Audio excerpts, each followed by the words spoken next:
Our next contestant from the Faculty of Arts and Social Sciences, Byron Seiuli.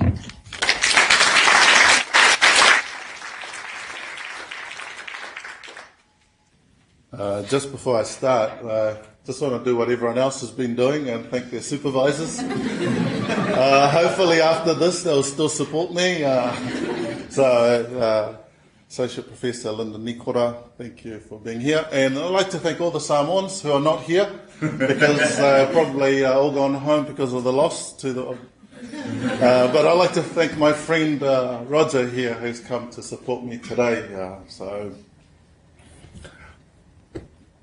Tangaloa! Tulona, Tulona, Tulona lava.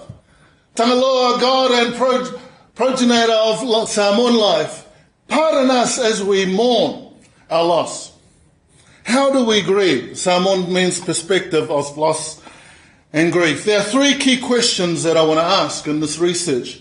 The first question is, how do the Samoan people, and men in particular, respond to death and dying? Early missionaries around the 1840 to 1900s observed Samoan funeral customs display a culture full of expressive and demonstrative rituals that help them to mourn, to celebrate, and to memorialize life and death of their loved ones. For example, when the death of a dying chief would happen, runners would be sent to the different parts of the islands to carry the news. As mourners descend on the death house, there will be heard of grieving and loud wailing. And they'll be tearing at the clothes, tearing at the hairs, using of stones and clubs to smash their heads so that the blood would bleed. And these were known as blood offerings for the dead. While that happens, another orator, chief orator, would be standing, call on the God, called Moso of death, saying, God, please bring back our loved ones.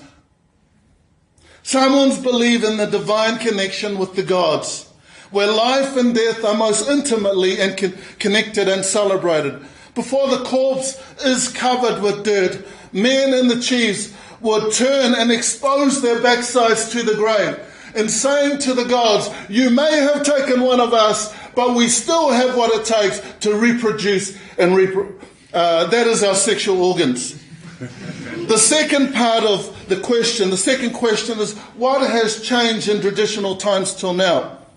The impact of the early missionaries and the increased desire for Western lifestyle promoted by the European settlers hugely affected Samoan life and customs, including that of death. Recent research shows that Samoans have modified grief patterns to be more stoic, accepting calamity and death as God's will, a strong belief that is largely influenced by Christian teachings. The loud wailing, the tearing of clothes, the wounding of the blood is all replaced by more solemn behaviors reflective of Christian beliefs, where mourning is expressed reverently. What are the customs and cultures that have assisted in our grief? Literature shows that extended family networks and strong faith in God closely interconnected in the healing processes. To assist and to show that quicker recovery and return, memorialization processes are equated to strong beliefs in celebrating life of the person who has passed, elaborate gifting, memorial headstones, and feasting. The qualitative research methods used in this connects with Samoan and Pacific paradigms.